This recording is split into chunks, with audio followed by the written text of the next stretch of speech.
take that home. If that's what you're going to learn from anything here, hurry up and fuck up.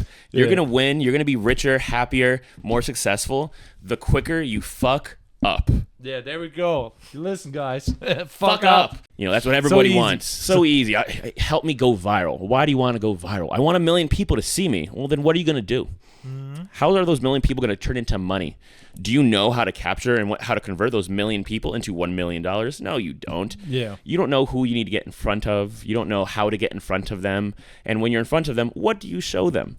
So there's all these things that are encompassed into social media and business that damn near every business owner I meet, they've been guided the wrong way by all of these people who are just trying to sell them something. Yeah. Not sell them the right path to success. And I don't think I'm a big deal in the marketing world by any means. Yeah. But he called me out and he says, "Oh, Carlos Garcia's here."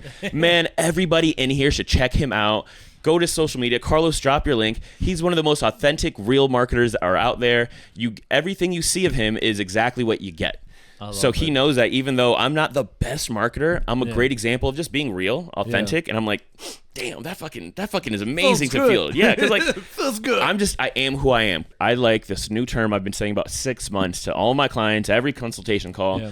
They ask me all sorts of things about, you said buzzwords. What should I say? How should I say it? And there's a million ways to say it. Yeah. Everyone has GPT, and GPT puts out 90 cool ways to say shit. Yeah. I tell them clear, not clever. Yeah. If someone can understand it at a 5th grade reading level, you have incredible marketing. Welcome to Create Before Consume. Now, here's your host, Fitz. Welcome to Create Before Consume. My name is Fitz, and we got here Carlos Garcia. Yes, sir. Carlos Garcia with Smile More Solutions. I run a digital marketing agency based here in Saint Pete, Florida, but working all around the nation, working with small to medium-sized business owners, helping them achieve their goals. And plainly put, because no one understands what a digital marketing agency does, I help business owners make more money by doing less. I like that. And we already repeated that, so I don't want to make you talk about the same thing. I can cut that in just in case. I explain it 9 times a day to everybody I meet. Yeah, and I feel like business is a lot of buzzwords. Wouldn't you say so? It is. Life is buzzwords. Life. Because life is all about communication. Yeah. But with that being said, you said like your phrase is like, what again? With like just making more money? Helping business owners make more money by doing less. Yeah. So, instead, there's 2 ways of making money when you own a business, because you need to make sales and get more customers 9 times out of 10. And you can either use sweat equity or real money equity. So sweat equity is what I say, hey, if you don't have money, you can't afford me. Yeah. You need to go start knocking on doors, picking up your phone, texting everyone you know. Yeah. Cold calling to every business that may be buying your stuff. This is real old school. That's old school, but it's called sweat equity. Yeah. Or if you do have $1,000, $2,000, $3,000 put away for marketing, that's what I do. I'm the one, instead of knocking on every door, I'm only going to be knocking on the doors of people who are interested.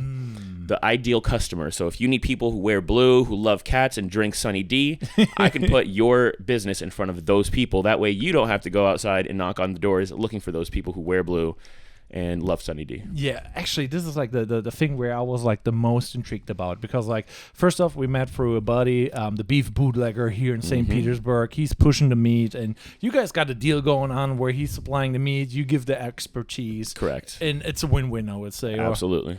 Yeah, but you were talking about ads, and you were also talking about doing social media like the organic way, like I checked out your Instagram and it's popping, where can they find you again? So you can find me on Instagram, on my personal one, Mr.RageRight, Mr.RageRight, or on my company, Smile More Solutions, on Instagram, Facebook, everywhere from Grindr, Tinder, Farmers Only. I'm not trying to bang you. I'm just trying to get in front of you. Yeah. No, I really dig that. And the one thing that I dig the most was like, you're doing the organic, but you obviously do the paid too. Yes. And then I just know organic, where it's like, okay, you make a reel and you get the broad reach, that goes out to everybody. It's not really targeted. But you as should I say business coach? Are you a business coach? I wouldn't call myself a business coach. I'm a marketing expert, business consultant. I wouldn't say a business coach that much yet.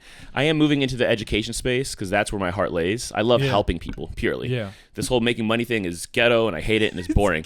I'd rather just help the world and make everyone smile. but my mortgage does not take smiles as payment. Yeah, well, I mean, that's a phrase, money's ghetto. Working is ghetto, man. Working is ghetto. Like, we'd be so much happier just having this podcast on a beach, not caring about money. But here we are. Yeah, it is very true, because like on the one side, we all struggle with business, especially in the beginning. And I think, like you said, like you work with beginners, but also like specific types who already have some money for. Yeah, for the most part, I work with individuals who do have some capital and they have an established business. Yeah, they've been in business for 1 to 3 years and they're ready to grow. Yeah, that's where I can come in, and my true expertise, my team and me can come in and take you to the next level, where you can make more money by having more leads, more exposure, more visibility in front of the right people. And then I'm not only going to put you in front of the right people, I'm going to help you convert them into dollars. And doing the least possible work. So I'm here to set up automations, AI. Okay. Help you call the leads, teach you the basics of how to call them, when to call them, what to say. Yeah. And that's something that a lot of business owners, especially in the past 10, 15 years, have never had to do. You could have a corner shop selling paint and you just wait on people to come in and want paint. Nowadays, there's so much competition. Money's tighter, so people aren't keen to just go to the first thing they see or the nearest thing they see. They're shopping around. So getting in front of those people is incredibly important, and you do have to spend that extra dollar, and whether it's sweat equity or that fiscal equity, to get in front of them. There's like so much to unpack, because you're 100% on the money there, and it's like, it feels like as a business owner you have not one job, you have like 7 or so. It's like you're the marketing agency, you're the producer, you're like you're doing finance, you're doing everything unless you have a team, and Correct. It's like, it feels like you have to learn a ton of stuff and a ton of jobs. What are the things that everybody basically does wrong? Like, what is the thing that you see like, hey, this is typical what they, mess up? Yeah. So I'd say the few things that a lot of people mess up is, and it's not that it's the most important thing, but it's social media. Because it's new to a lot of people. Doesn't matter what your age is or your expertise on social media. You only know what you see on TV, and you want to go viral. That's what everybody wants. So easy. Help me go viral. Why do you want to go viral? I want 1 million people to see me. Well, then what are you going to do? How are those 1 million people going to turn into money? Do you know how to capture and how to convert those 1 million people into $1 million? No, you don't. Yeah. You don't know who you need to get in front of. You don't know how to get in front of them. And when you're in front of them, what do you show them? So there's all these things that are encompassed into social media and business that damn near every business owner I meet, they've been guided the wrong way by all of these people who are just trying to sell them something. Yeah. Not sell them the right path to success. Yeah.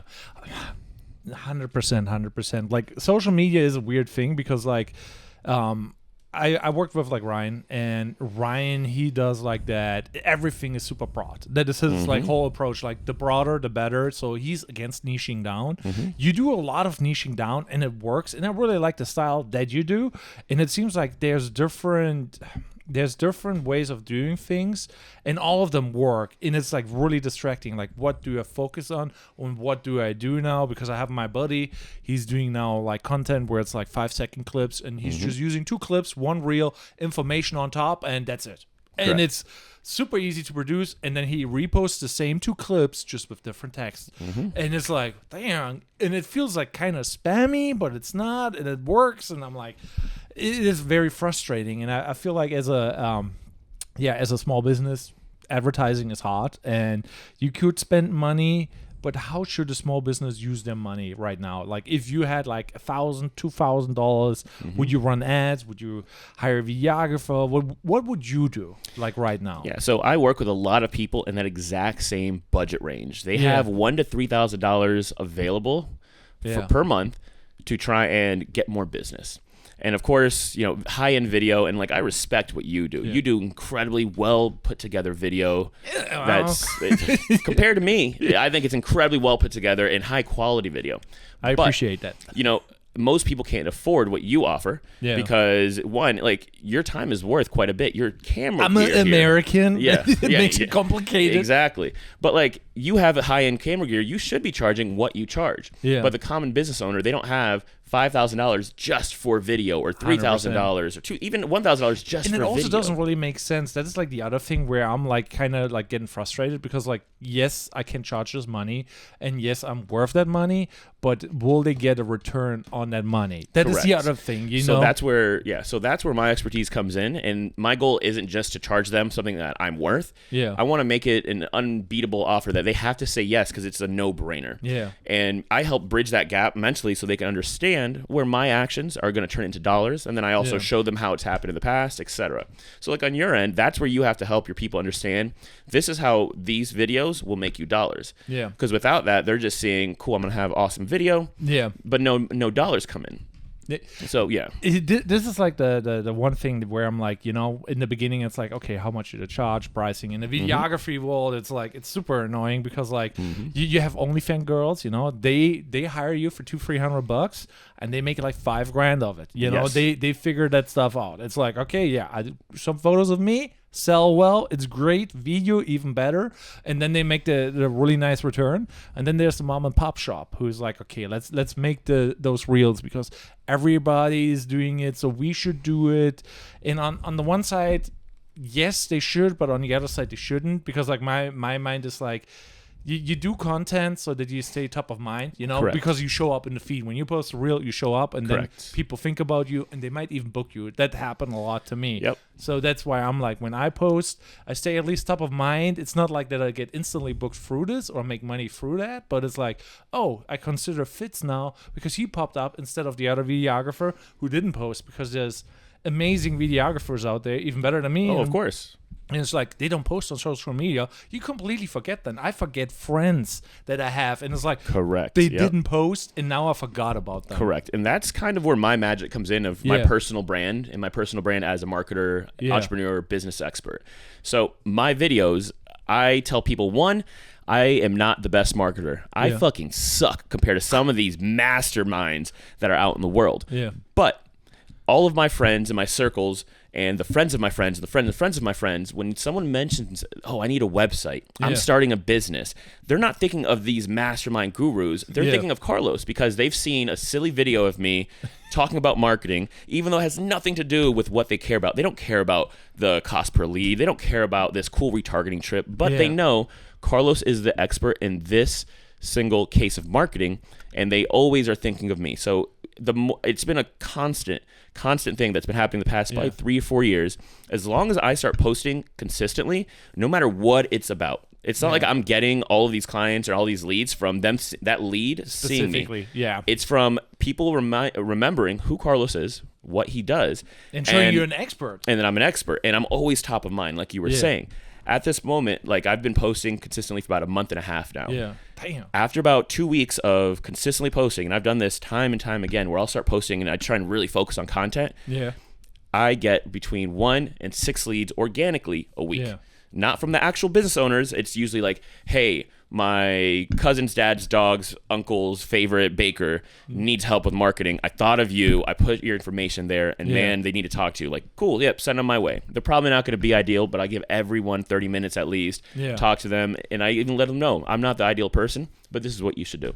I love that. That's actually really nice of you. And I'm just like, you spit a lot of knowledge, and I'm like, I appreciate that, you know. I think like Stu told me, like, you gave him like a whole list, like a whole checklist, you know. And I'm like, damn, this is a nice thing to have, you know. And there's probably a bunch of stuff that I don't have off that checklist. I have not seen it, but I believe it, because like self-taught business owners, it sucks. And that's where my expertise comes in. I'm not rich because I help everybody, and this is something that I don't advise anybody to do. Because literally, if you want to make $1 million, do one thing 1,000,000 times. Don't do 1,000,000 things one time. Yeah. I've somehow started my business and created my empire the wrong way. I've had over 100 different businesses under my belt, and they're not all just print shops. They're all every industry you can imagine, from videographers to banks to farmers to doctors to sport players. I've worked with artists to gyms, print shops, in any industry you can imagine. I've pretty much worked with it. Yeah. So I'm not rich because of that, but I love helping to my heart, to my core. And that's where my business just aligns. I try and focus on a specific niche, and I find mild success. Yeah. And I swear it's like the universe does not want me to be rich and says, you know what? I know you have 20 print shops right now, and you're really trying to make this print shop program, but I'm going to throw you 2 doctors and 2 print shops, and then also 4 people that have $5,000 ready to buy, and you're gonna have to take them. And I have to take them. 1, I love to help, and 2, I need to eat. If there's food in front of you and you're hungry, it's hard to say no to the buffet that's in front of you. This is kind of me, like in a nutshell, where it's like, okay, you get hired for a wedding, then you do like a midget wrestling contest, a solo thing, then you're working on a super yacht, and then it's just like all over the place, and it's like weird gigs. I need the money, and everybody's telling you have to niche down. So you're basically saying, or indirectly saying, like you can do everything in a way, or what is your experience so far? Yes, so you can do everything. Yeah, I wouldn't recommend it to anybody. Yeah. Not many people can succeed. And I'm not saying I'm not successful. I'm not saying I am successful. Yeah. But I've succeeded so far doing this. But that's also... And it's fun, I guess, because it's fun for me, too. It's fun for me, absolutely. Like, I'm chaotic, and I can thrive in chaos. Yeah. Many people can't be in 9 places at once in their head. So think about it. Although I'm the owner of a marketing agency, I'm technically the CMO for 15 clients today. Yeah. Tomorrow, I have another 8 clients calling me, and now I'm solving 8 businesses worth of things. So like my brain is everywhere, but I do well in that.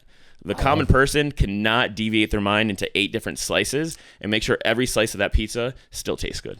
I feel that. It's like, it's the story of my life, and I'm like struggling with that the most. And it's like kind of frustrating when you go onto social media, you know, and there's all those gurus, you know, and they give you advice, do the one thing that you love, and then like all the advice goes in all these directions, so you can find anything and everything.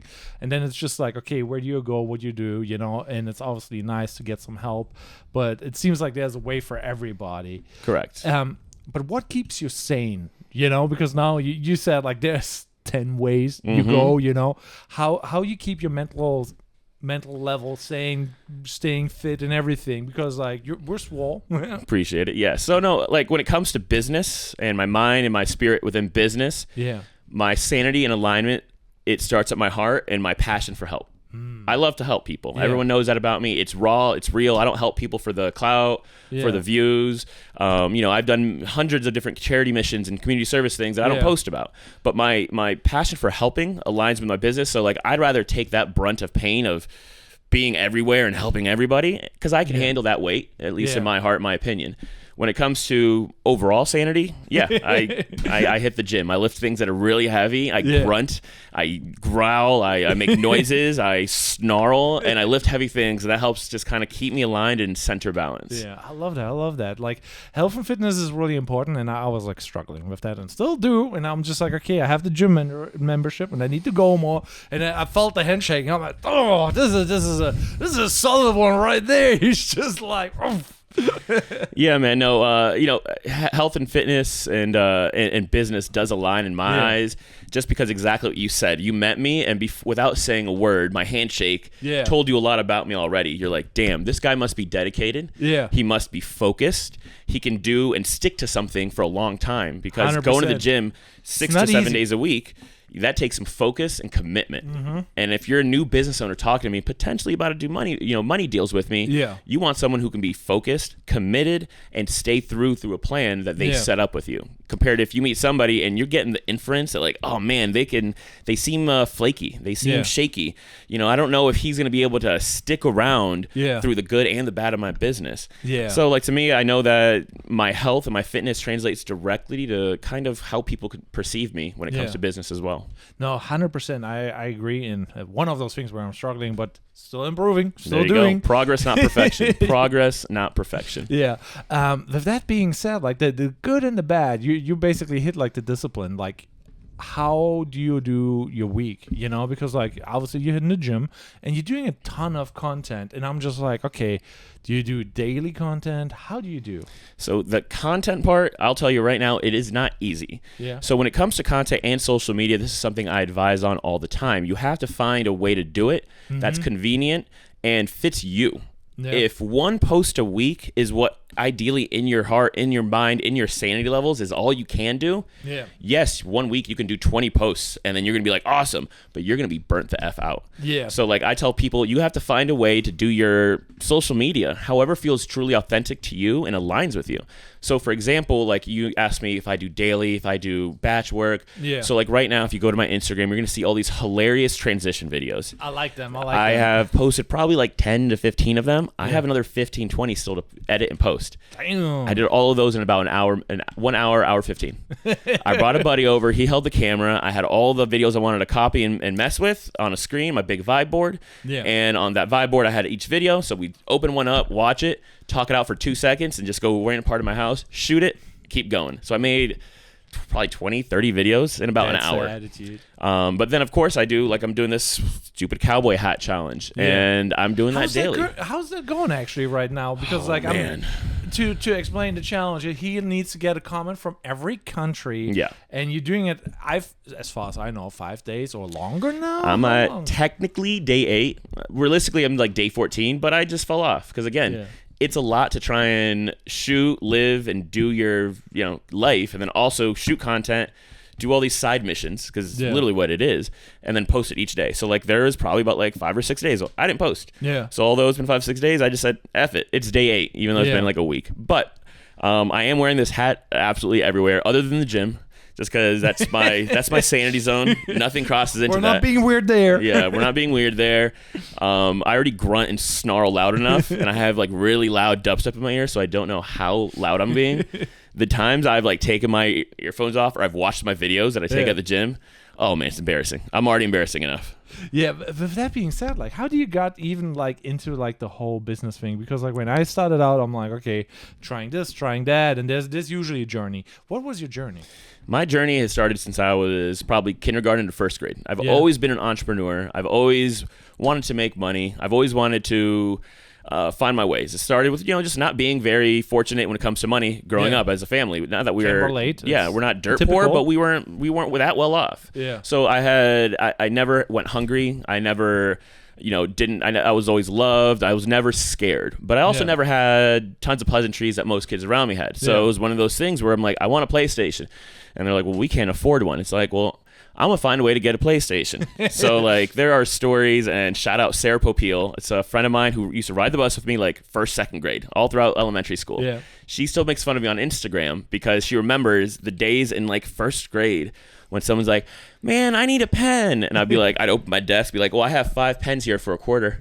5 pens for I have a stack of paper. You don't college ruled or wide ruled? You need a notepad? I have one in blue, and I have a composition. Yeah. So since I was a little kid, I've always been, there's a need for something.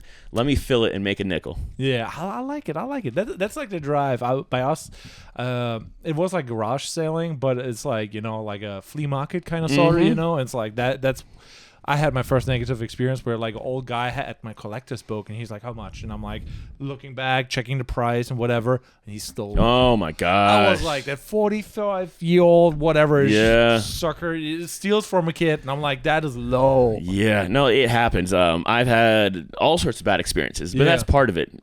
Now I'm a huge believer in failure and sucking and losing, and because that's the quickest way you'll learn. I bet you after that you never put your book out front. Yeah, you'd keep it back. But guess what? Those are the cost of some of the lessons you need. So now I literally yell at people because I have all sorts of friends or just social media friends who DM me and are just kind of my ecosystem.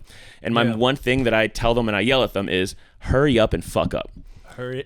It's so true. Some people are like so afraid about like fucking up, and they just don't do shit. Like correct. It's just they like, don't start. Yeah. And once you start seeing the benefits of fucking up, of sucking, of losing, you realize how much quicker you're going to get to that in level 10. Yeah. If you can fail 5 times this week, you're going to get to that level 10 way quicker than someone who thinks about every step, every play. Yeah. How am I going to take that first step? I need a full business plan.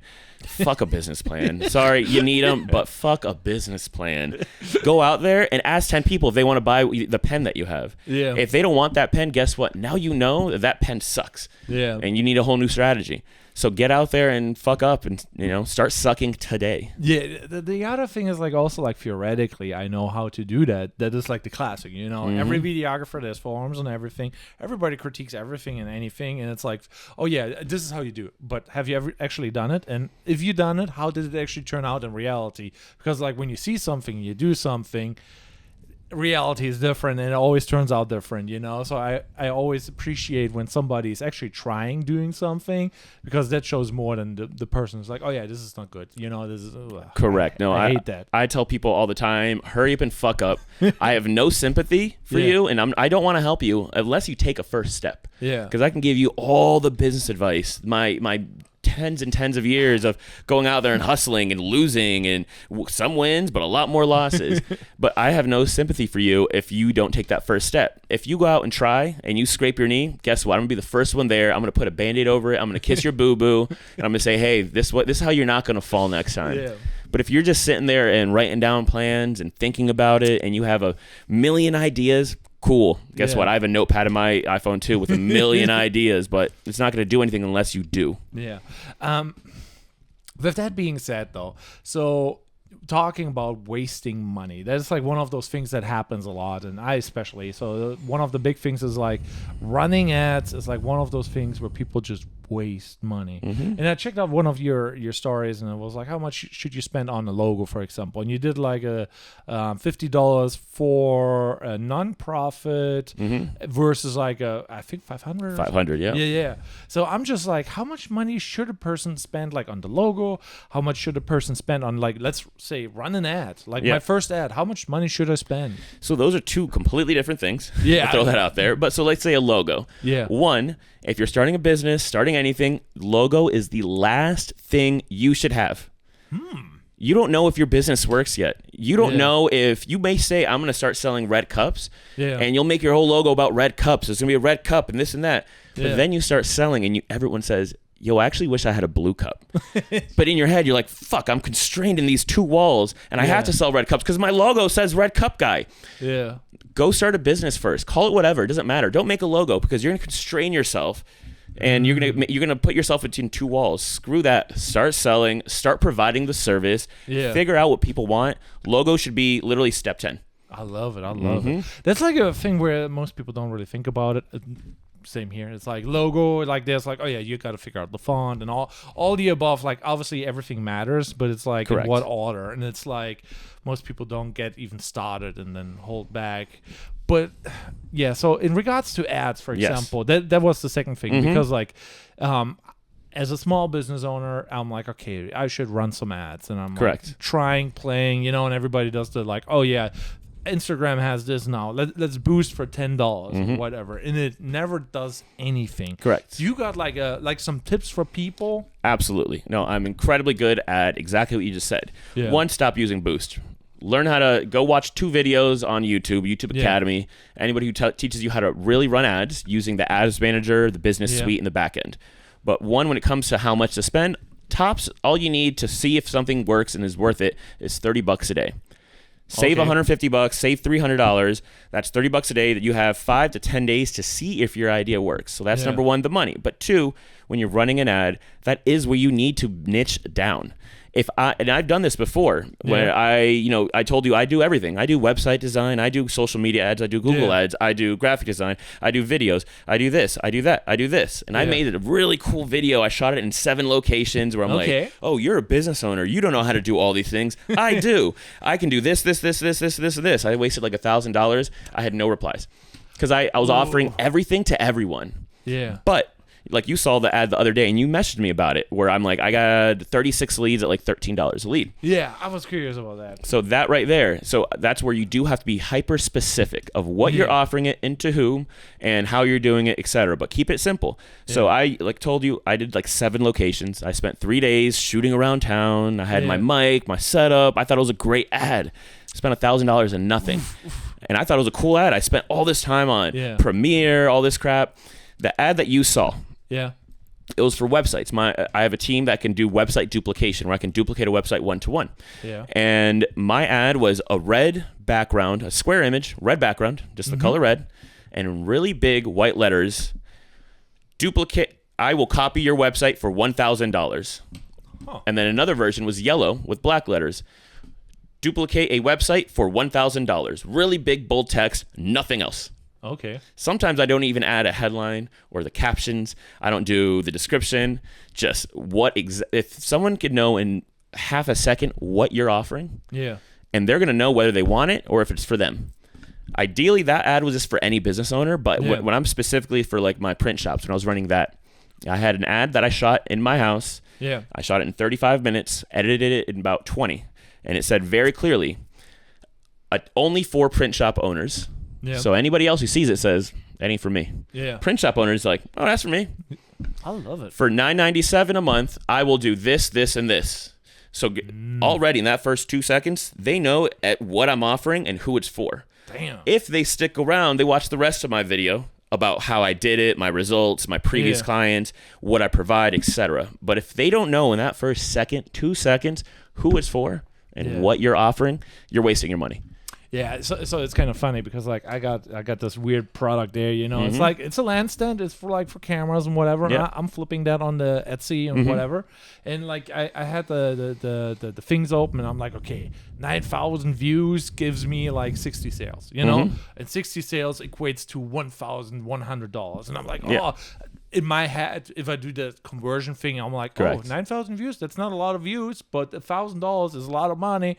So I kind of want to scale that and I want to play with that. And it's like, I need to learn more about ads. That's why I was curious. And I was like, you're like the expert. And I'm just like, I want to learn more. So I'll tell you right now, if you showed me this and you said, hey, Carlos, I've had 60 sales. Yeah. I'd say, who are those sales to? It's like people with cameras who have shelves. Perfect. So if you're going to run an ad, now that you know that, you say, people that have cameras and have shelves.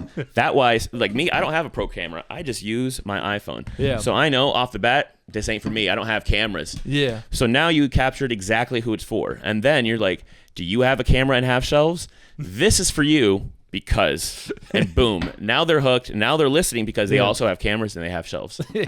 Yeah. So this is like kind of like I like that approach. That approach is very simplistic, and usually people convolute things, make them really weird, and you're like, "What are you talking about?" There's too many buzzwords. Correct. I'm like, I guess I'm flabbergasted, so I guess you're right, but I'm not 100% sure. And then it's like, okay, I got scammed. Correct. So I said this earlier when we were just getting inside of here. I like this new term I've been saying about 6 months to all my clients, every consultation call. Yeah.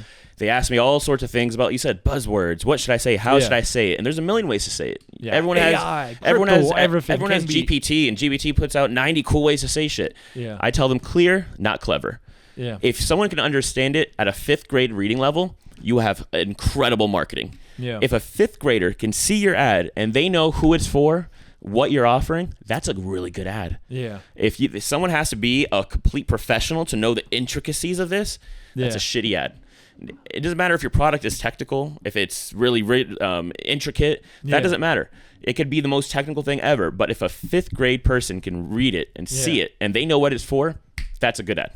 I love that. And that's like one of those things where it's like, it's nowadays, it's so annoying because there's so many gurus around, and who do you trust? And I feel like social media is a blessing in a way, because like you learn to meet the person and then you can decide, do you vibe with this person? Do you don't vibe with this person? It's just like usually one of those scam things, or is it not, you know? And overall, that's the best part about social media. You connect with strangers and it's like so good, like free advertising in a way, and a free connection tool, and I dig that so much. No, that through social media, and I say all of marketing and social media is all about connection, and the best way to connect with anybody or anything is through authenticity. Yeah. So that's why you're saying you can meet a guru, and you can either love them or hate them. Yeah. But if you follow them, you can continue get to knowing them without being in their same room. Yeah. And you can see if they are authentic or if they are full of shit, if they align with your values, if you F with them or if you don't F with them.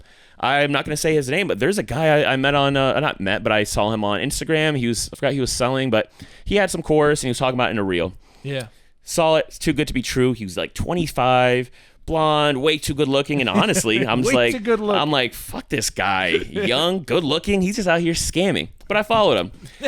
Out your scam. And lo and behold, I've been following this guy for like 2 or 3 years. Dude, he is authentic, down to earth, settled in his soul, spirit, mind. He's smart as shit. And now I give him all the kudos. I recommend and refer people to him. I DM here and there. I love it. But I got to meet him and connect with him without ever having to be in the same room with him. Ooh. Oh, the internet is a plus space. Yep. And I dig it so much. And what is now your journey that you're on? Like right now, you're helping everybody. What is like the bigger picture, if I can ask? Like, Absolutely. Do you have like a mission plan or trying to niche down later on? What's the... Yeah, so I've tried the niche down thing, and it's not really working out for me. Just because I feel like the universe, whether it's God, whether it's the lizard people, who knows what's above us. But they don't want me focusing on just one business or one business type. Yeah. But I want to help people and help more of them. Not more of them, but help them more. Yeah. And that's where I have this huge treasure chest full of knowledge, expertise. So my next plan and my path that I'm going to be leaning into is one, education, building community, teaching people the things that I'm really good at and are easy to me. Yeah. So for me, that's making videos with my iPhone or a smartphone. Yeah. Every video you see me on my social media is with my iPhone. Yeah. To me, like I said, I shot that ad that made me like $35K on my phone in under an hour. I had the ad running within an hour, and I had a lead within an hour 45. And that's a skill that apparently a lot of people don't have. And so I'm going to try and teach that and just give it out there, help people utilize their smartphone for that. Yeah. Outside of that, on a bigger grand scale, is something I'm building out and literally pitching next week to 2 of my clients is be called a growth partnership. A growth partnership. Okay. Yeah, so what does that mean? So as a growth partner, I'm still going to be doing the marketing, but instead of, so as a marketing agency, if say I'm working with you, my goal is to get you more leads. And my goal is just to get you more leads, help you with the marketing, whatever the goals that me and you agreed on. But I'm not interested in the profit that much or in the sales or in the systems you have. As a growth partner, because I'm way more than just a marketing expert, I know business. I've worked with 100+ of them. So I know the pains, how to solve them way beyond just marketing. As a growth partner, I'll be jumping into businesses almost as a partner. Yeah. And the deal is like, hey, you're already paying me monthly. You're going to pay me a little bit more. But instead of just focusing on your marketing, or just your lead generation, I'm going to focus on all of your marketing, your systems, and your sales. I'm going to help you put together a sales team, train them, your sales processes. You're going to do less, and a lot more is going to happen. You're going to make a lot more money, and all I want is 5 or 10% of that. Yeah. So only the new growth do I want a piece of that pie. If I don't make you money, cut the deal. We're not friends. It's okay. We're not friends. But if I make you $2 million, guess what? I want 5% of that. Yeah, no, that's a good deal. I like that. It's like, that is like one of those things, like when you get to a place where you have a lot of like leverage, knowledge and leverage, it's like really important, but it's really hard to get there. And what are like the key steps to get into a position where you're not just providing a service and you're taking that next step to the next level where it's like, okay, now I have a new tool to get more money? Because like theoretically, this could be a course, that could be a deal, a sponsor, whatever. Tenacity in education, tenacity in learning. If you are not constantly trying to learn, improve, and just become better in certain topics or spaces, you'll never get there. Because anybody can go right now and take free courses how to run Facebook ads. Anybody can. But that person who watched 10 videos, yes, they could run ads. And then me, I've been in this for 10 years. I can run ads. I'm going to tell you, in those 10 videos that you watch, it's going to take you 2 weeks to do what me and my team can set up in 30 minutes. Yeah. But I've only gotten there because I've continuously kept learning. I pay for mentorships. I pay for courses. I pay for people. I meet with people on the side. I talk about marketing. I'm invested mentally with that time resource, not just taking one course and doing it forever and doing that over and over again. I'm truly invested in improving myself, and you'll never get to that next level unless you have that desire to learn. Yeah. Because yes, you can be hungry and like, I'm gonna go learn a new skill. I'm gonna go cut down a tree. I know how to cut trees. I'm gonna go cut trees down. Yeah. But if you don't keep learning how to cut trees better, how to build a business around cutting trees, then learning how to market your business around cutting trees, you're never gonna make the true goal of what you're going for. One of the things is like also like there's that example of like building a house, Everybody could theoretically build a house when you learn all those jobs, but it's better to hire the expert, So Correct. It's like it will make you go faster from A to B. And I'm like, I like that because like you're right, like your time is worth money. Correct. Yeah. what are like the steps or what is the way how you learn? Like you were like, okay, I'll learn like with books or mentorships. Do you have like a routine or something like that, or advice besides like, okay, watch YouTube? Yeah, no. So I don't watch YouTube much. I found out that investing, just like I said, the time or the sweat equity, which could be time or you literally sweating, that's one way of doing it. So the equivalent of that is me watching YouTube videos all day. Yeah. And I used to do that for the past, about say 6 years, up till about 2 years ago. Yeah. Finally said, all right, let's pay a guru. Let's pay someone who knows their shit. Started playing a guy. I think I paid $5,000 to Jeff Miller and joined his inner circle is what it was called. Was it worth it? Was it worth it? I'm here now. I've made hundreds of thousands since then. And I've learned aggressively and so much quicker because I invested that $5,000. And then now I'm in 3 different mentorship groups that I'm paying $297, $299, and $100 a month just to be part of this group. I'm still in Jeff Miller's $297 a month group, and I barely go in it, but I'm still in his group. So when I want to go learn more, I can hop in. If I want his opinions, his expertise, if I want to see what he's learning new, what his people that are similar to me are learning new. I'm in a community now that I could learn way quicker than if I just went on YouTube and typed in lead generation for HVAC company. Now I'm in a community of experts just like me, and I'll be like, who's done an HVAC company and what do I do next? How have you done it? What have you seen win? Or I'll ask Jeff, like, hey, Jeff, come check out my funnel that I just set up. And now I have this expert's mind in my pocket. So to me, paying the little bit extra money into someone who has had the success that you want, that's going to take you there 10 times faster. I love it because like this is one of those things when you have a bad mindset, everybody's like, oh yeah, mentor, scammer, and it's like it's completely wrong, and it's like sometimes you have to learn things as soon as possible, and when you don't know better, you don't do it. And it's like, I wish I had some mentors earlier in my life. Correct. And it's like, what are the skills that you wish you learned earlier? Because like it's like that, how much more money could I have made if I learned XYZ? Yeah, if not even the skill, just the mindset of learning from someone who's already done it.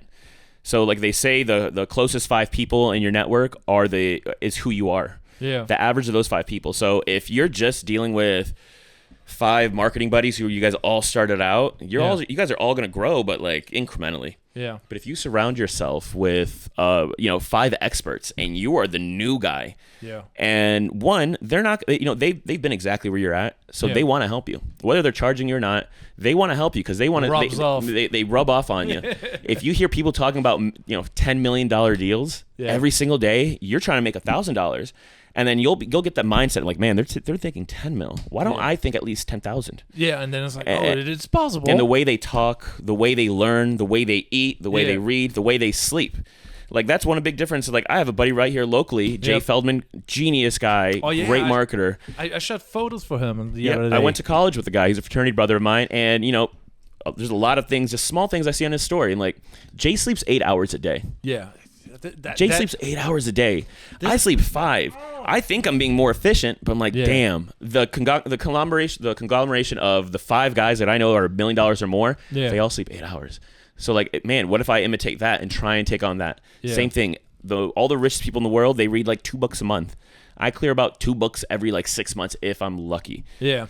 So it's just that's the biggest lesson I wish I not only learned, because I learned it, but I ignored it. Yeah, because they all tell us that in school. You read it, pick a niche, and they were like, "Fuck that, get that job, I'm gonna do everything." Yeah, get that student loans. Yeah, do at least with the people who are successful in what you want to be. If they're as happy as you'd like to be, if they are as well traveled, or if they have a business like you want. Yeah, because we don't all want big businesses. Like I don't want a huge 7-figure agency. Yeah, setting goals. That's actually a good topic right now because like setting goals is like very important. And for me, it was like, okay, I kind of wanted to be rich. That was the goal because I always was broke. And I was like so broke. And I'm like, hey, it would be nice to be self-employed, not work for somebody else. So I achieved that. But am I rich? No, 100% not. I'm still struggling. I do lots of things wrong. And I'm like, I need to get better with that. But one of the biggest goals were like self-employed and be like financially independent, you know? And what is your driving force? What are your like goals, like the biggest ones? Be happy and make those around me happy as well. to make the world smile. That's like an overarching rainbow goal, and it's nothing truly real and defined. But like that's where my heart is, and so like that's why I know where like yes, I want money so I can be financially independent, secure, take care of my family. But like I know like I don't need 20 million.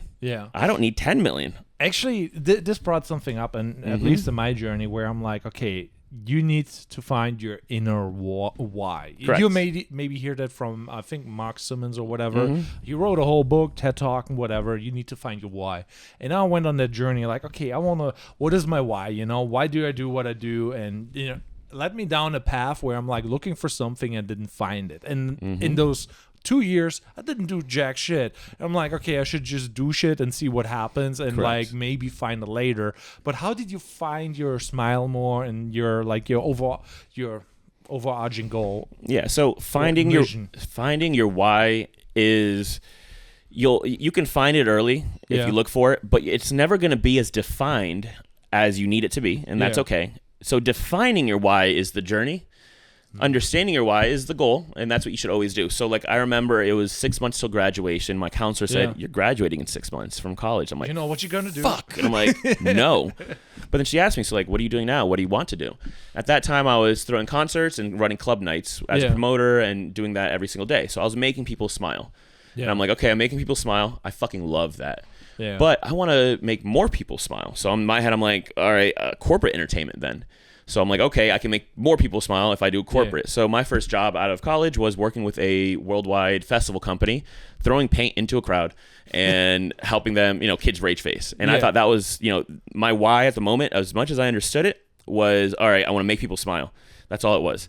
So is Mr. Rager? Mr. Rage Right was from my college days. I was a promoter. I was the guy that you'd get a little coupon for and you'd say $5 at the door.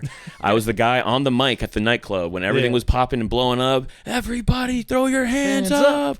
Yeah, so like I was that guy. Like I raged. That was my not even personality, just like my brand back then. And it's something conflicting that if you can imagine someone from college who used to party their ass off to now me being this crazy professional business guy, you'd be like, yo, Mr. Rage Right isn't professional. It's like, it's not. But it's me.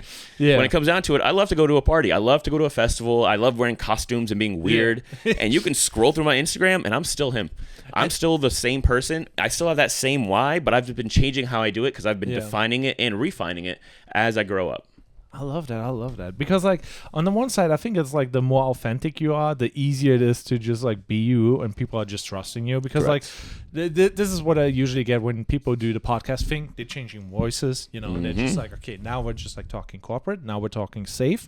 Now, and I'm just like, okay, I actually want to just hear all the crazy shit that you have going on. I want to know all, and it's like most people are too controlled and too worried what other people think. And then it's like, and I like the hat. I like the the uniqueness. Correct. So like the hat isn't me, but the silliness is me as fuck.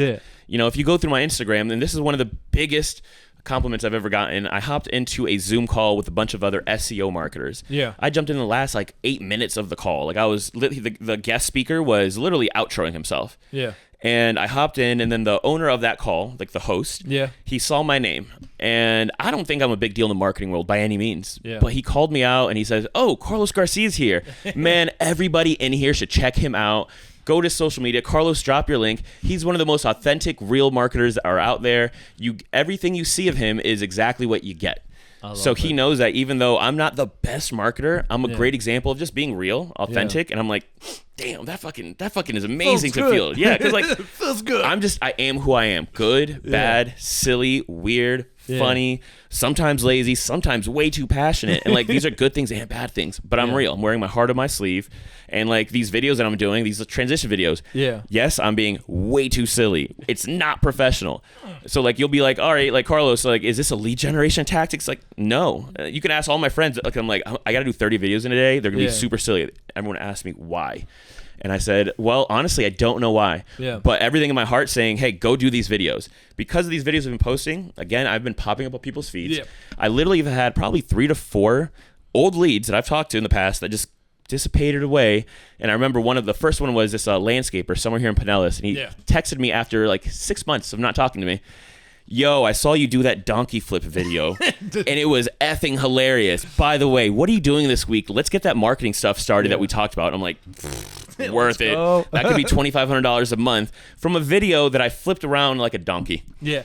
It is kind of like crazy because some things pay off later. And like, for example, this podcast led to so many things, even though super small, but led me onto a mega yacht, led me onto filming like Miss Cuba and all like pageants and stuff like that. And I'm just like getting clients, flying out, it's all like, oh yeah, we talked to this guy and then that guy talked to that guy. And it's like, oh yeah, you know somebody who does podcasts? Oh yeah, Fitz does, Yep. Even though it's not really like the money maker, but it's like it's the thing that you have to do that pays off later, Absolutely. It pays off down the line. It could lead you to the most absurd opportunities. Yeah. Because if you're that guy who just, it's all about, it's weird to say, but it's all about being seen and being known, and not well known like clout or virality or anything like that. But you just said, like, you've been on yachts, you've been flown out places, which is bizarre.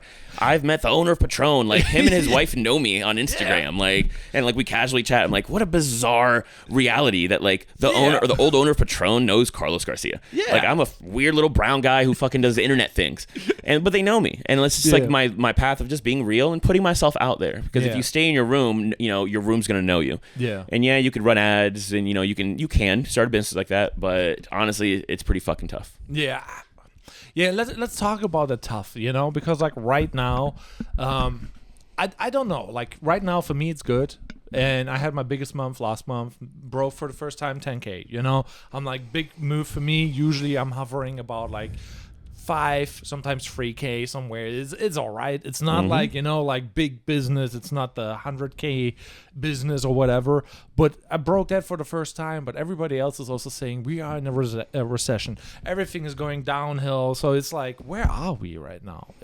At least in your world. Yeah, so by no means am I hyper rich, am I hyper successful fiscally, but I live in a state of abundance in my head. Yeah. Money is not real. Money is not fucking real, man. I'm gonna tell you that right now. Give me the scoop. Well, money's not real. You hear the U.S. government's printing money, and then like they're 38 trillion in debt or something like that. It's like, wait, and you call me broke? Like you're questioning my credit score? Fuck you. Like the economy's not real. Exactly. So like money is out there. If me and you came up and said this right here can save the world, guess what? Or it's odd and it's $1 million. Whatever. But like, let's say this could save the world, and it's proven it could save the world. And me and you don't have $10 between us. Yeah. But if this could save the world, I bet you within 24 hours, me and you could get we can get $10 million, $100 million in 24 hours if this could save the world, just by putting it out there and finding money, because money's out there. So it's all about finding the money, but also in my eyes, doing it in a way that you're happy and fulfills your soul. Yeah. Again, working and money is ghetto. Fucking stupid. I'd rather just grow some chickens, eat some eggs, chop some trees, be happy with the family, bada bing, bada boom. But we have to do these, whatever our passions in our life is taking us to do. We live in a society, and you gotta live in a society. So like, of course, make money, but make sure you align with it so it doesn't burn you out. Because like me, I know if I didn't love what I do and helping people, I would be so burnt out. Yeah, I would be so burnt out. And same thing with you. I've seen you super tired. Yeah, but you love what you do. Yeah. You enjoy it, and it's not just because you have to eat. If it was just because of that, you would have tapped out. Yeah, that's one of those things where it's like, okay, how much passion? And, like after you pick your art or your hobby as your job, then it becomes like work in a way, but it's like, it's still the better work, and at least you do it for yourself. So that's what I like about being like self-employed. But overall, it is tough nowadays, but it's also like, it seems good, and I think we're going into the right direction. But with that being said, like, what are you seeing for like trends? Do you see like trends for 2024? Should you do more social media? Should you just do the same old? Or you're feeling like it's not anymore working as well? Because that's what I'm seeing. Like back in the day, like 1 or 2 years ago, it was like so easy. You could post a video, 10K, whatever, or more, and now it's like, it's different. Well, yeah. So I'd say the trend right now, I guess when it comes to business and social media, I'd say is being specific and niching down, not necessarily niching down. So this is something that I've learned from one of my mentors, Jeff Miller. He's like, hey, I post these videos, and he literally just posts his Zoom calls with people, and then he has a guy who watches them, cuts them down into clips, probably like this exact clip will be cut down. Yeah. And that clip, he'll post it to his audience, and he'll have 300 views, which is nothing. Yeah. Most people, me and you talk to, will be like, 300 views is fucking dookie, bro. Yeah. It's But like, oh, he's it's like, all right, but I he's guess. like, those 300 people that watch this video and the next video and the next video, those all 300 people are digital marketers who are potential buyers for my course. I see so how who you cares mean. if it's not 10 million people from around the world, Bali to Brazil to whatever? Who cares? They But if would you- not have bought anyways. They would not have done exactly. XYZ. But his 300 views are 300 people who are interested and who watched all the way to the end of that video, who heard him talk. You know, so that's a huge trend, because before it was all about going viral. Yeah. Now it's all about who is gonna be watching my video. So again, when you make videos with intent, it helps. And again, I'm the pure antagonist of it. I'm making videos that are just happy-go-lucky me. But if you're trying to, that's a trend that is very important. If you're really trying to focus on providing content for the people that you want to see it. Ooh, I love that. That's actually really, really good advice, because one view can be a lot of money if it's Correct. the right view, because Correct. like people, you know, like if you sell a cheap item, like let's say this is $10 for a stupid lens stand, whatever, but if you sell like a whole interior design, or you're doing like selling like something on a bigger scale where it's like 50, 100K just for like profits, it's like you sell one of them, it's totally worth it, even if it's just like 100 or 200 views. Correct. As long as it sooner or later converts, So that's- or educates. That's where I'm going to be shifting in my content. Yeah. Probably in the next 2 months. I'm having fun right now, just doing my silly content. I'm doing I like my it, though. me stuff, and I will always be silly. Yeah. I'm always going to be me. I can't. So how I many can't stop countries that. did you get with the hat? We did not answer that. I'm at like 30 countries, 25. So there's This is good though. Let's get something, yeah. But Yeah. it's a starting point. I have to focus on it. I Yeah. thought I'd just go viral and then I'd win. I have to work on it like everything else. Yeah. But like, so it's, you know, if so, that's like where I'm going to be kind of moving into for that, at least the hat thing. Like, Yeah. I'm going to be with intent. I might just start making one video per country. All right, I need someone from Iran to comment on this video. If you're from Iran, please talk to me. This is day 9999. Or bait them like, oh, Yeah. Actually, Iran, the big things happened today. Yes, Wow. much respect to them and, Yeah. and their situation. But yeah, no, my next plan on social media, because it's who you talk to, who you're making Yeah. content for. We just said that. So my whole thing, I realized that all my business videos are giving business tips to people who don't have money. And I know that's where my heart is. Whoa. That kind of hurts when you I'm just sorry. say that. I'm you sorry. know, it's like, But it's the truth. Yeah. So I'm giving all these business tips that are not low level, but they're the Lower level the startup tips for some people. Yeah, you know? the startup tips, because that's what I know best. But Yeah. I also know a lot of high-end business expertise stuff. So I was thinking, like, wait, I'm making video, and I'm not trying to be rude again, but Yeah, no, feel free. I'm making videos for broke people. Yeah. So I'm like, all right, after I get through this like little wing of having fun on camera, I'm gonna start making videos for people who have money. Yeah. If I make Like videos, complicated problems. complicated problems, $1 million issues, $1 million conversations. If I have $1 million questions, $1 million solutions, $1 million videos, yes, I may get 10 views. But those 10 views, if 5 of them are millionaires, who gives a fuck about the other 900 million people who aren't going to go viral? The other 900 million people don't care about me. Yeah. I'd rather have one view from someone who has 900 million. Yeah. So with that being said, though, on what do you focus currently? Like, do you do like more TikTok, YouTube, or is it just mainly IG, or where you see like the trend going? Because like I think like with Instagram, you don't really have a control over who are even the first 5 views. It's just like, okay, random people see your content. If it's real, if it's a story, all your friends are seeing it, you know. But yeah. So if you have a goal and intention, Yeah. it's where your audience is at. Gotcha. So me, I usually post on all 3 main platforms: Facebook, Instagram, TikTok. Yeah. I need to start posting more on YouTube. I need to start posting more on LinkedIn. Honestly, I don't have enough time to make different content, so I just usually post all the same thing on everywhere. Yeah. But again, it's where your audience lives. So like I do a lot of local home service businesses as Yeah. my clients. I post their stuff, like, you know, you can put it on the ad manager and you can be like where you see it. Yeah. If it's a local home service business, who owns a home? Usually it's 30 years old and above. Yeah. Because a 20-year-old normally doesn't own a home. So boom, your targeting is going to be 30 and above. And most people, let's just say people who own a home and have money, are usually 45 and above. 45 and above barely uses Instagram. but they use Facebook. Yeah, if you have someone like I have a client who sells oxygen, and for that oxygen client, oxygen respirators. Yeah, and it's they're a COVID thing. Yeah, so their audience is 60 plus. Where does 60 plus? They only use Facebook. You're not going to capture that person on Instagram. Grandma doesn't scroll on Insta. Cool thing, which I don't utilize that much for ads, but TikTok. Any age ranges on TikTok, because TikTok's so entertaining that you could be 65 and still have TikTok just because you want to see the stupid little videos.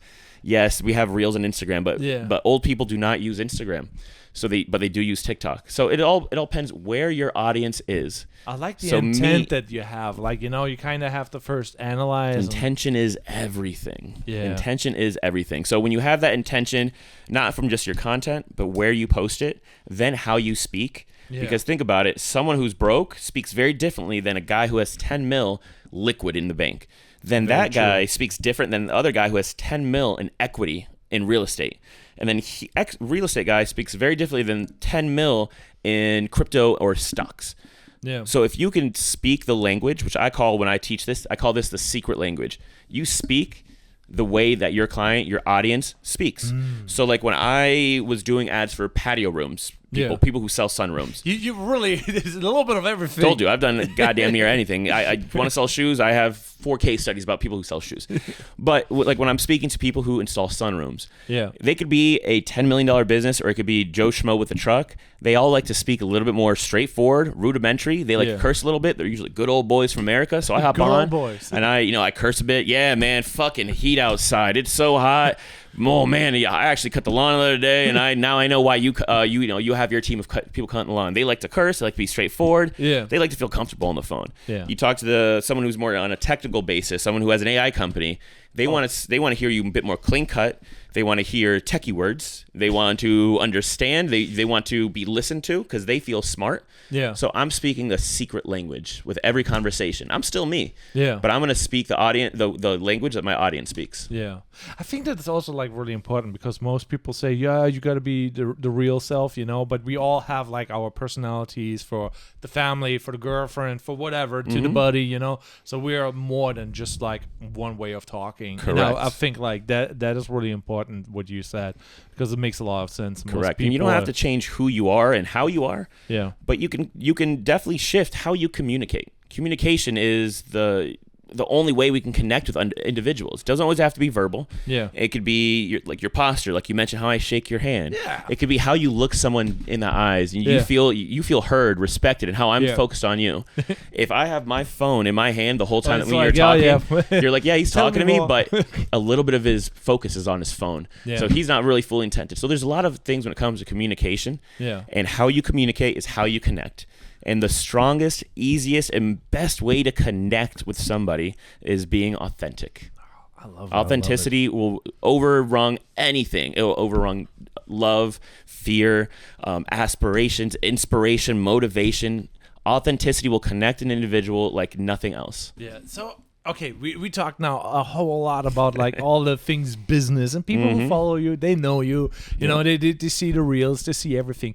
What do they not see? Like what are the secrets, the fun things you do besides outside of the business? Absolutely. world? So in the past 5-6 years, I've been a lot more in tune with just trying to be a better man. Yeah. Connecting with my family, and with that comes family, and it isn't just always blood, but like the people that are family to me. So I've focus a lot of time on my family, and like that's my reason why. I want to make sure my family's safe, healthy, and happy. Oh, yeah, you said, I think the other day you said like you bought a house for your mother. Yeah, I bought a house for my mother a few months back ago. That was my aspiration in life. Yeah. But yeah, I just focus a lot on the people who matter to me, where my heart is. Yeah.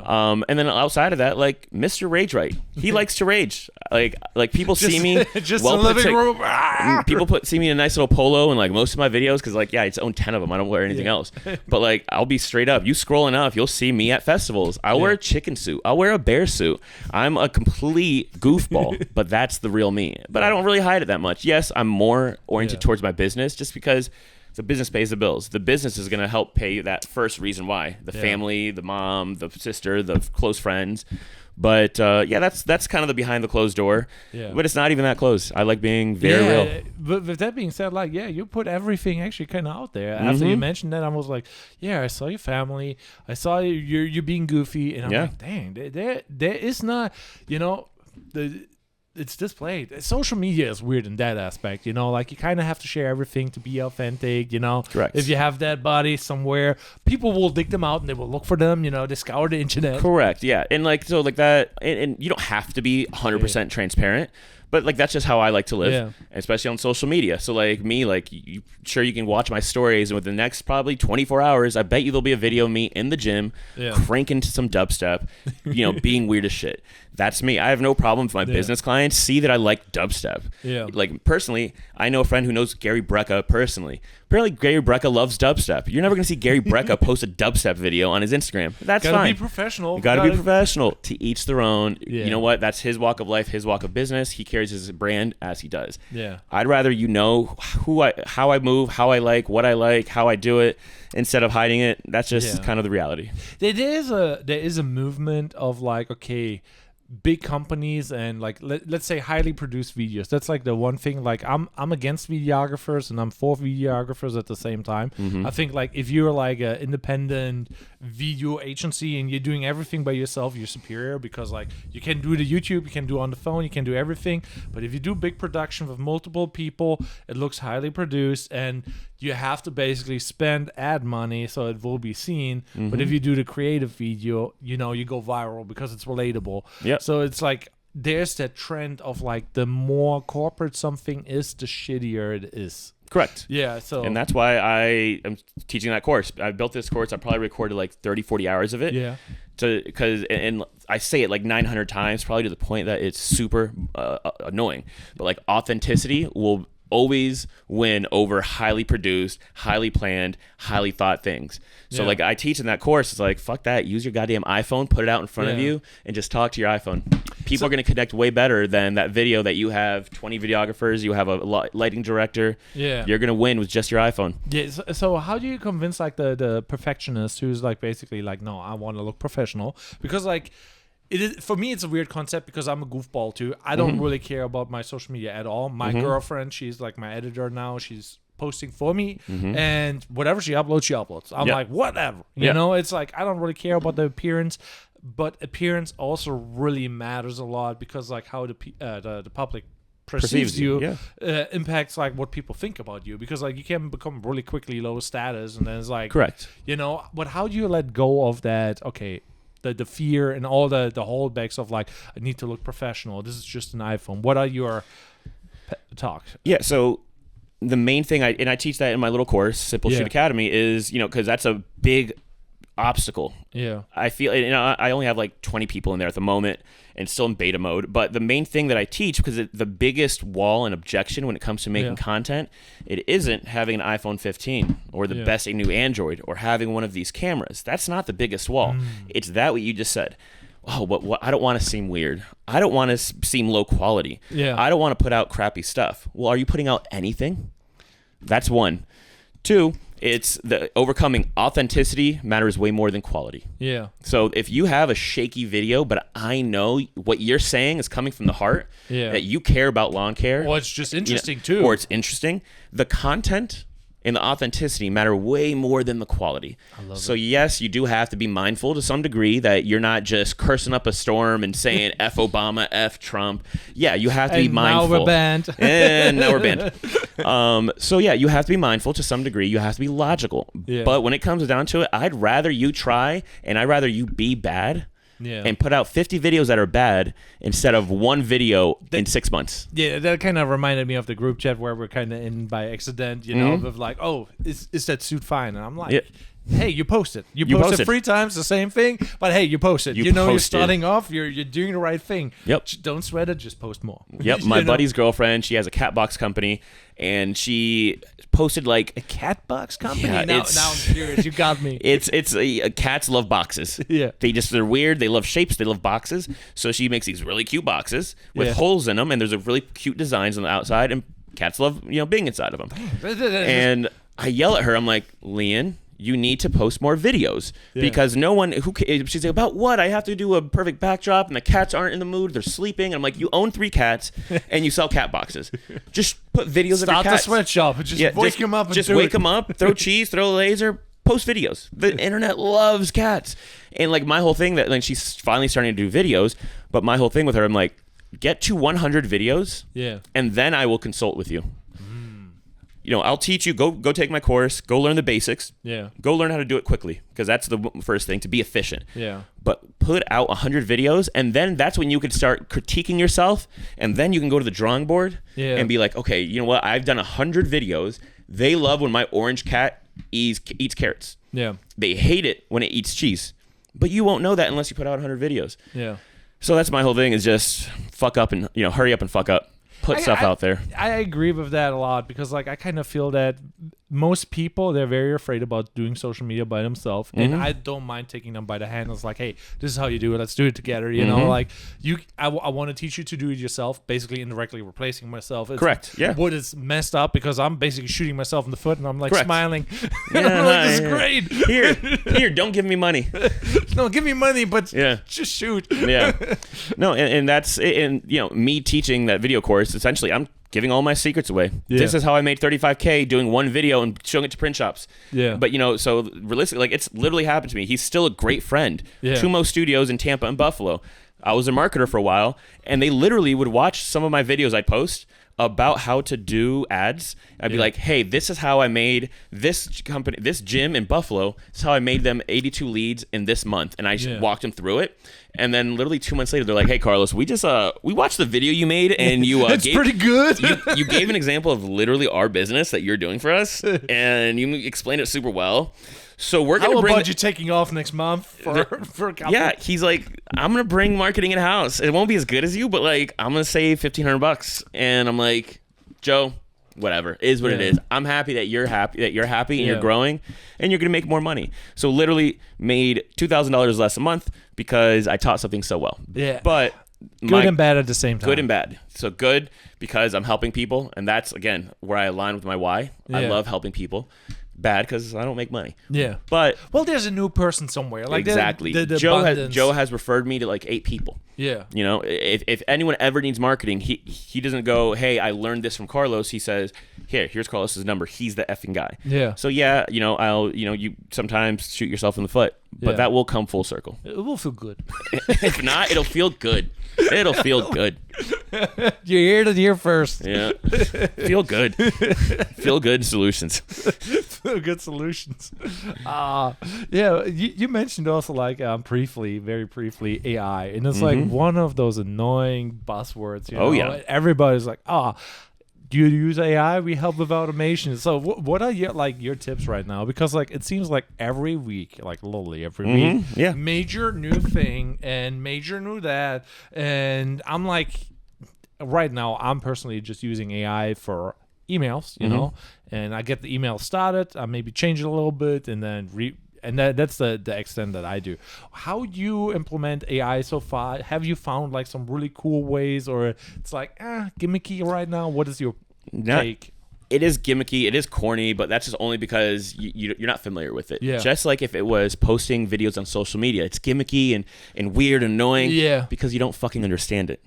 But once you can start understanding AI and specific tools and how it can improve your life, it's just like anything else. It's like a calculator. This calculator is not going to eradicate people from learning math. It's just going to make doing math easier.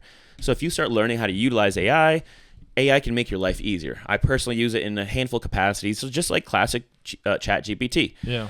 Today I made a video 20 minutes long of how I went from I had the creatives ready, and I started a lead generation campaign, and I did the audience targeting. I asked GPT to give me 5 examples, some tips. Then I told GPT, hey, I have a company in, I think it's Massachusetts. They do pressure washing. He doesn't want to do roofs. He's 5-star rated. He's in this city. I need 5 different headlines. Each headline has to be 1 long form, 1 medium form, 1 short form, 1 funny, 1 engaging. I need that, and I need 5 descriptions, 5 these. And then and then it goes, boom. That used to be able to take me an hour and a half of me thinking of ideas, how to rewrite this, whatever. Yeah, just getting started. I just hit the voice to text on my laptop, I said all of that out loud, and I hit go. Wild. And within 60 seconds, I had 5 variations to choose from, and then I tweak it, and within 3 minutes, I had something that would used to take me an hour and a half. And realistically, for me, I have ADHD, so I get distracted in that hour and a half. I get 4 texts. I look at my shoe; it's not untied. Well, it's untied my shoe. The floor is dirty. I go get the vacuum, my Dyson. I start dicing my office. Let it spin. We're fine. So that hour and a half really actually took me 4 hours. Yeah. Well, me, I can just chat with AI. So I do that a lot. Or like I've been setting up a lot of chat bots for a lot of my clients. I saw that. And these chat bots are unreal. They're smarter than me and you. They don't sleep. They don't forget the address. They don't forget the hours of the business. Yeah. These chatbots are way more than just teaching them about the business. They're qualifying for my clients. Yeah. So they're going to say, oh, you're interested in a house? Are you trying to sell today or are you trying to sell in the next 6 months? Do you want a blue house, a green house, a yellow house? So these chatbots are qualifying and they're booking appointments. Soon, within my system, we're going to be adding voice AI, so they'll do calls. Yeah. Do you experiment with like the automation of like where you can build like whole workflows? It goes from the chat, then it goes to the email, and you can automate like nearly anything nowadays. That's what my CRM does. It automates absolutely everything from the follow up to the first lead qualification to reminders to service calls. And introducing AI is just now a little piece of the workflow where before it would say we're going to just send this one message to Fitzy about a reminder that he has an appointment tomorrow. Yeah. Now, instead of just being you have an appointment tomorrow, it's saying, hey, this is Christy from Carlos's office. Did you remember about the thing tomorrow, and did you have any questions? Yeah. Now, for me and you's, podcast appointment. Yeah. You think you're talking to me about our podcast, and you're like, in actuality, it's AI all the way. Yeah, it's AI. So you'll be like, yo, actually, I'm making it tomorrow at 6. But do I have to wear anything specific? And then it's not Carlos. My AI is gonna say, no hats. That was like really important. Exactly. And my AI, I've already trained it just like I trained a new employee. And it knows, hey, don't wear any hats, come with closed-toe shoes, no alligators, wear red, and have a funny joke ready. And you'll be like, all right, thanks, see you tomorrow at 6. Awesome, it was great talking to you, see you then. Do you need directions? Yeah, here you go. And like all of that can be automated. Yeah, it is crazy, but on the flip side, sometimes I go too far in the future, and it paralyzes me. So one of my predictions was like, okay, we have the chatbots, we put them on Instagram, they do the outreach, and they're managing the ingoing. So basically, nobody's chatting with anybody in a way, like, or if you would. My AI talks to your AI, and it's like, do I even know about what they said? And it's like, where we're going, this is super weird. It's hilarious is what it is. Yeah. So I've had this, it was earlier in my chatbot days, probably about, which is crazy you say earlier in my chatbot days. This is like 3 months ago. Yeah, I mean, this is early. This is like prehistoric now. Yeah, it's 3 months ago. 3 months ago, that was ChatGPT 3.5. We're on 4.0. Yeah. But, it was some automated AI outreaching via DMs to one of my clients.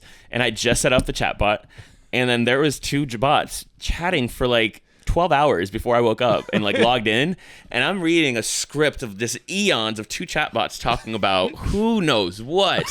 Who's pitching who? Yeah, who's pitching who? And then like one's getting angry and other one's consoling them, and then this one's trying to book an appointment. This one's trying to ask questions and lead qualify, and it was hilarious.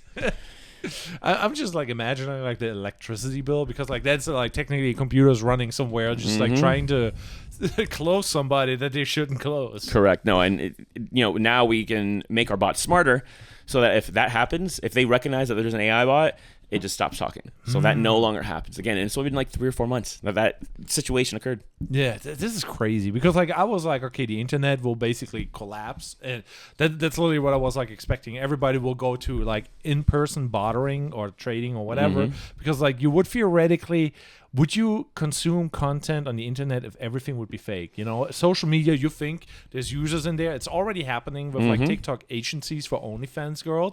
They have like AI bots. They chat like people. They upload content. They do the whole 9 yards. And you think you're chatting with that girl, but you don't. And it's like the bots are there, and you would not know they are bots. Like, would you be on that platform, or would you just like get rid of like social media and not consume it? And so I'm just like, should I pick a different industry? That's where I'm at right now. It's like with AI. Where I'm at on that specifically, and that goes back to my little video course. Sorry for being like super weird. No, that's great. No, it's a great point, because in a world where now AI, it's going from buzzword to like, this is just the future. This isn't crypto. This isn't NFTs. This ain't dying out. This is Google now. This is Amazon. This is the new wave of how communication, thinking, whatever works. But in this way where a lot of things are automated, authenticity will shine even brighter.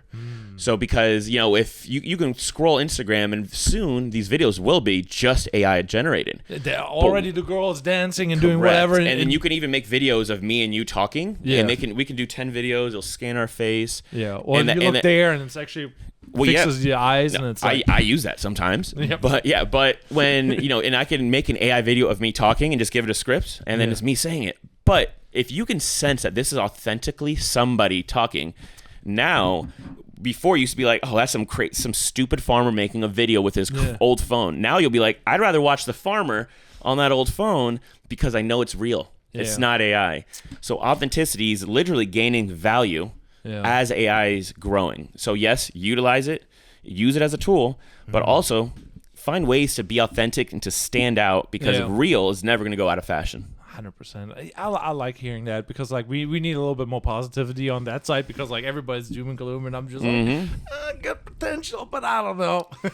You can doom and gloom it for sure because it is scary. It's scary as shit. But again, I live in abundance. I live with positivity and I try and see the bright side of it and the potential of it. And there clearly is potential. And just having like you mentioned like the whole workflow. It's like one of those things where everybody should do it and it's not easy to do. So setting up that, how much would you charge a client, or is that included in your services? Yeah. So if you're one of my clients, you also can use my Howdy Hub HQ CRM, or I have clients that just use Howdy Hub HQ CRM. And these workflows, we should talk about like all your products because like I have a lot of them. It's again, that's why I'm not rich because I do a lot of different things. But we do set up everything. So you can go out and you can get that same subscription through someone who has a very similar CRM, but they're just going to give it to you. And then you're stuck there and it's like, wait, what about those crazy cool workflows you talked about? They say, make it yourself. You got the tools now. You have the tools now, but the tools don't mean anything unless you know how to use them. So essentially for my CRM product, we will white glove, completely one-on-one, talk to you about your goals, how your sales work, how your marketing works. We're going to connect everything, put it together because that is a barrier of entry to CRMs. These CRMs, I used to be terrified of them. I still kind of have Post-it notes, I'm not going to lie. But I used to have Post-it notes all around my damn place. You have a pen and pad. But Old school. But then, now the reality is that like I have the CRM and I was terrified of it because I downloaded it, I paid it, and I'm like, this is way too much. Yeah. But without that guidance, it's scary and terrifying. But if you have someone just doing it for you and then teaching you how to use it, it's cake, and then your life is going to get so much easier. The one problem that I have as a small business owner, there's like a bazillion tools out there, and you maybe buy one, get the subscription, and you try it, and you don't really stick with it, but then there's like so many of them, and it's like, it's really hard to pick and choose like some tools and then stick with them because like that's my thing. I have like so many invoicing tools, so many this and that, and I'm just like, okay, calendar. Do I do now Apple or do I do Google? Do I do this or do I do that? What is like your approach on that? Because we have the abundance, and in this aspect, it's really terrible. Correct, and things are trying to consolidate into one thing. So that's like where my CRM, we try and bring together a lot of different tools. Like I used to use Calendly. I used to have Google Calendar. I used to have an invoicing tool. I used to have a pipeline for all of my sales, my leads come in. I'd have my phone to talk to clients. I'd have this for this. And I'm like, oh, damn, let's just put everything into one place. Yeah. And I've made it easier. So that's just my take on it. Try and put everything and make it as simple as possible. Yeah. Simplicity is where you're going to win. The most successful companies don't make it there because they offer 900 things or they have 900 different products. They have one product that do it well. So like, a hot dog vendor, you don't know it, but he's making $500,000 a year because he sells hot dogs really well. He's pushing that meat. Yeah, he's pushing that meat. Yeah. Dang. How long did we do already? Oh, we did an hour and 20 minutes. Jeez, it flew by, my guy. Yeah. I learned a lot right now, and I'm just awesome, like, man. Damn. Where can people find you? Yeah, so you can find me on social media. Just Mr. Ragerite on Instagram, Facebook, TikTok, on LinkedIn, just Carlos Garcia, or just type in Smile More Solutions. Yeah. Same thing with Facebook, Instagram, social media, my website. Pretty easy to find. Like I said, I put my heart on my sleeve, and that sleeve is on the internet. So, it's very easy to find me. Yeah. I love to help people. So if anyone's watching this, please, guys, wherever you're looking at, reach out. I consult almost every single day. I give away too much of my free time, and that's okay. It sucks when I give away 30 minutes to an hour for free, but if you're going to be set on that path better than you were from before that call, I'm happy. I mean, like, it's a good cause. It's a win-win, and like, you never know how it comes back, because we all love good karma, and good karma always comes around. Indeed. On that note, I forgot to ask, like, what is the Smile Plus Action org? Yeah, so that I was like, you had like all those things, and I'm like, dang. So Smile Plus Action org, I'll go into that. I have to tell another story, I guess, how it got there. So I used to live in Key West, and Hurricane Irma struck in, I believe, 2017 or 2019. Yeah. Massive hurricane that really bad. Went especially through the Keys, went through most of Florida. But I evacuated Jacksonville, came back. There was a tree on my house, and I went and bought a chainsaw. Yeah. There was no power in the Keys for like 2-3 weeks. Yeah. So I had this chainsaw. First day, never used a chainsaw. Figured it out, chopped up a tree. Tree's off of my house. There's no internet. There's no power. Food is hard to come by. But also, I had like 6 clients. 5 of them were in the Keys. So guess what? Everything's shut down. I no longer have clients, but I have a chainsaw. So I post on Facebook, hey, if anyone needs help, I can come help chainsaw. You don't have to pay me. If you want a tip, give me some money. Cool. I wouldn't mind it. Yeah. And that started me chainsawing for 3 weeks straight. Damn. 7 a.m. to 7 p.m. A little 2002 Mustang convertible. I had a chainsaw, some shovels, a hammer, an axe, a machete. Doing the good work. And I was just going house to house, all around, up and down the Keys, doing work. Since then, I've still owned a chainsaw. Now I own like 5. And every time a storm hits anywhere near Florida, from here, I've been all the way up to Kentucky. I activate myself. And there's no real plan. There's no real organization. There's no one giving me money. Although sometimes like friends come like donate, supplies or money so I can like pay for gas. But there's also, that's a whole other podcast worth of stories. Yeah. But essentially, like, I've literally, what happened in Panama City Beach, I had a Durango at the time. Yeah. I just started driving towards PCB. I had snacks, juices. I had some bedding. I slept in the back of my Durango. Some gasoline and chainsaw, baby. Absolutely.